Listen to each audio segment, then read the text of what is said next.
guys, it's me Courtney and welcome to my channel. In today's video, we are gonna be talking about the newer Fenty Beauty Eavesdrop Stick Blur Smooth Tint Stick Foundation. This is the most recent foundation that Fenty came out with. I feel like this was like a quick drop. I was just in Sephora one day and saw it and I was like, wait, Fenty has a stick foundation, girl, what? I also have the Fenty Beauty, the new concealer. I'm gonna do like a little bit of a mini review with this one. Now your Fenty Beauty is gonna be $36. It does come in 25 shades. I did get the shade 18 when it first came out, and it's been a minute, and your girl is not as tan as when I first got it. So the color is gonna be a little bit darker on me, which I'm not mad at. You guys know I'd rather go darker with the foundation. Now you do get 0.32 ounces or 9 grams. In comparison to the Merit Beauty foundation and concealer stick, this one is $38 for 6.5 grams. I also tried out the Faux Filter foundation stick from Huda Beauty. That one's $39 and you get 0.44 ounces or 12.5 grams. So that one's a little bit more. And the one for me that's the most, I don't know if it's common, but it used to be like back in the day, everybody's favorite. This is the Hourglass Vanish Seamless Stick Foundation for $49, which is Hourglass. It's gonna be a little bit more expensive. That one's 0.25 ounces or 7 grams. Now this is what the packaging looks like. You can definitely roll it up and it has like a little bit more that you can go after. It's so interesting that that just happened. One of my gripes with this foundation stick, it feels so cheap. And now granted, you can put it back in there, it's not that big of a deal, but I feel like this packaging in general is just cheap. But I'm gonna go on one side of the face. I know, it blends. Now I will say it does go on super duper smooth. As you would expect from a stick foundation, you don't want it to be too rough on the skin where you have to pull it. I'm gonna go in with my brush on this side and start to blend. And we're gonna go just light layered today. I don't feel like doing like super duper heavy, but it is buildable. I have built this up, but I do want to say the more that you build up any foundation, the more you're gonna feel it. I feel like I say that in any foundation video. No foundation. And foundation. It's very skin-like. It hugs the skin really nicely. It's not too bad as far as that goes. Today I am gonna go in with no primer, and I have my reasons for that. Now I've tried this foundation with my Tatcha Silk Canvas Primer as well as my Murad Invisiblur. Those are my top 2 primers, especially lately, and they both look really good. It is a situation where it does blur a little bit more than you're seeing right now, which again I'll show you guys. It just felt like at the end of the day maybe it didn't last as long, so today I wanted to try it just on my skincare and kind of see how that works. It does kind of even out the complexion, which is what you want your foundation to do, of course. Most of the time with your foundations you're gonna be putting on, you know, your concealers, your powders and all of that. So I do feel like with this foundation specifically, it is a little bit versatile in that you can layer your products on top, whether they be moisturizing or matte, and it still will look nice. Like it can go either way. So now I did use a brush all over the face. I feel like this is not a product I would necessarily use a sponge with. I like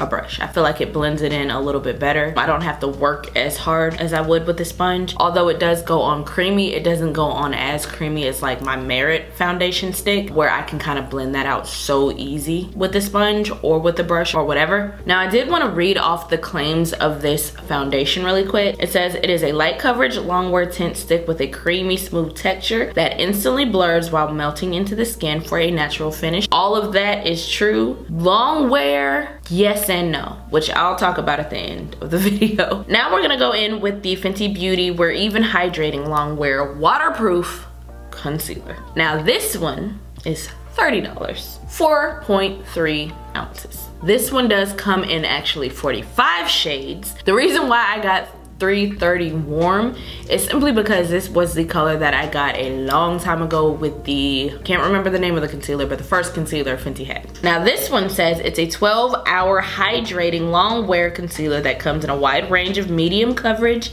shades with a natural second skin finish. For me, literally as soon as I put it on, you can literally see it start to cover everything.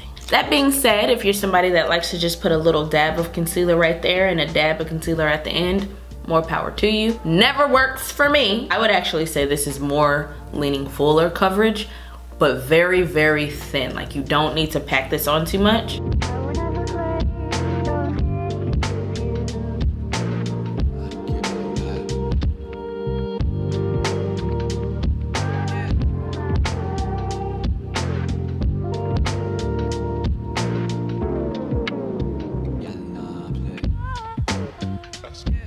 All right, so this is the before face. I just use my Laura Mercier Honey, I think it is, translucent. I feel like it blurs. It's a light layer, doesn't feel too heavy under the eyes. It does brighten, it does make everything look kind of more lifted. I'm gonna go ahead and finish the rest of my face, get my bronzer, my blush, and everything blunt together, and then I'll come back and let you guys see the full look.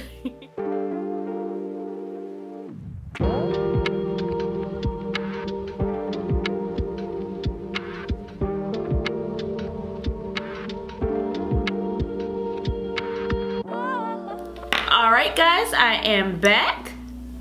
Gotta put some moisture on the lips. Anyway, so this is what my face is looking like.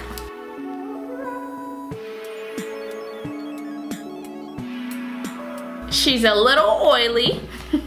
It is 6:21. 5:30 would have been the 8-hour mark, so we're a little bit past that.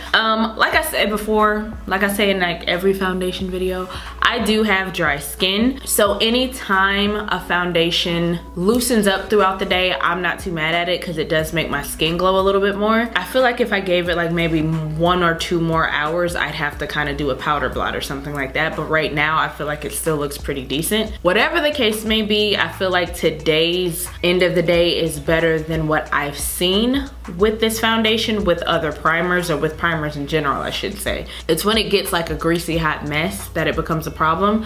Now I can feel this on my face, but not to the point of like me being uncomfortable, you know what I mean? I feel like if you have oilier skin, you might have to do more of a blot throughout the day. It is still slightly in my crevices, just a little bit. It's not caked in there. It doesn't necessarily accentuate it, but it does tap into it a little bit, you know what I mean? Everything else is still there. You can still see my bronzer, my blush, my contour. The highlight's still pretty decent. It is now transferable, so if I did something like this, it's definitely coming off. So I do believe that there was a claim of like transfer resistant.